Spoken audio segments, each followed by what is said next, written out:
அண்ணா வணக்கம். வணக்கம். உங்க பேர் என்னண்ணா? என் பேர் ரமேஷ், பொடி ரமேஷ். ஓகே. அதாவது நம்ம கேப்டன் அவர்களோட தீவிர ரசிகர் இல்லையா? ஆமா. ஏன்னா உங்க உடம்புலயே அது வெளியில தெரியுது. ஆமா.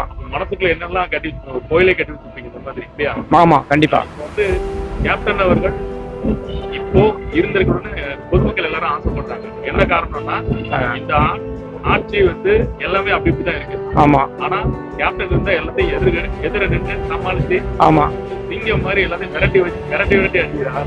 ஆமா. அவரு இருந்தா நல்லா இருக்கும் அப்படிங்கிறது பொதுமக்களுடைய கருத்து. ஆமா. இப்போ ஒரு கட்சியில இருக்கிற நீங்க உங்களுடைய கருத்து?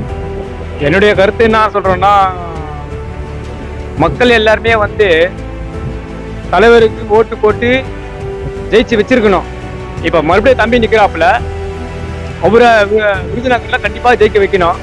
அப்புறம் எங்களுடைய கூட்டணி கட்சி சேர்ந்தவங்க அத்தனை பேரும் ஜெயிக்க வைக்கணும்.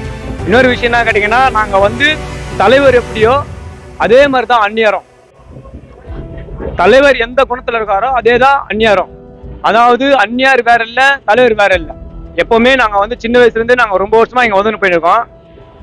எப்பவுமே என்னைக்குமே தலைவர் எப்படியோ அதே மாதிரிதான் அந்நியாரம். அந்நியார் வேற, தலைவர் வேற இல்ல. தலைவர்கிட்ட எந்த அளவு குணம் இருக்கோ அந்த குணம் அனைத்துமே அந்நியார் கிட்ட இருக்கு. அதே மாதிரி இன்னொரு விஷயம் என்ன கேட்டீங்கன்னா, நாங்க தலைவரை முதல் பாக்குறப்போவும் அந்நியார் ஆரம்பத்தை நாங்க பார்த்திருக்கோம். தலைவரை பாக்குறப்போ அதே மாதிரிதான் நாங்க அந்நியரையும் பாக்குறோம். அந்நியர் எந்த அளவுக்கு சிறப்பா பணியாற்றுறாங்களோ அதெல்லாம் தலைவர் தான். இப்போ நீங்க கேப்டன் அவர்கள் போட்ட ரூட்ல தான் அந்நியார் போயிட்டு இருக்காங்க. ஆமா, என்னைக்குமே வந்து கேப்டன், ஏன்னா கேப்டனும் அந்நியாரும் ஒரே இனம். ரெண்டு பேரும் ஒரே இதுதான். அதாவது நாங்க அந்நியார் யாரு, கேப்டன் யாருன்னு தெரியாது. ஆனா ரெண்டு பேருமே ஒண்ணுதான். எங்களை பத்தி கேப்டன் அந்நியார் ரெண்டு பேரும் ஒண்ணுதான். ஆனா வந்து எப்பவுமே அந்நியார் வந்து கேப்டன் சொல்லிபடிதான் கேட்பாங்க. கேப்டனுடைய வதியில் தான் நினைப்பாங்க. பாத்தீங்கன்னா இன்னைக்கு இதெல்லாம் பாத்தீங்கன்னா எந்த அளவுக்கு அந்நியார் கவனிச்சிருக்காங்க பாத்துங்க. எந்த அளவுக்கு தினிக்கும் வந்து இங்க வந்து மாலை போடுறது, எல்லாம் அன்னதானம் போறது எல்லாமே தினிக்கும் வராங்க. அன்னதானம் போறது எல்லாமே. ஆமா, தினக்கும் எப்பவுமே வந்து கேப்டன் எப்படி அன்னதானம் போடணும்னு நினைச்சாரோ அதே தான் அந்நியாரும் போட்டுருக்காங்க. இன்னும் சிறப்பா அன்னதானம் போடுவாங்க. கேப்டன் அந்நியார் ரெண்டும் ஒண்ணுதான். ஏன்னா அந்நியார் கையில கேப்டன் பச்சா கண்டிப்பா இருக்கும்.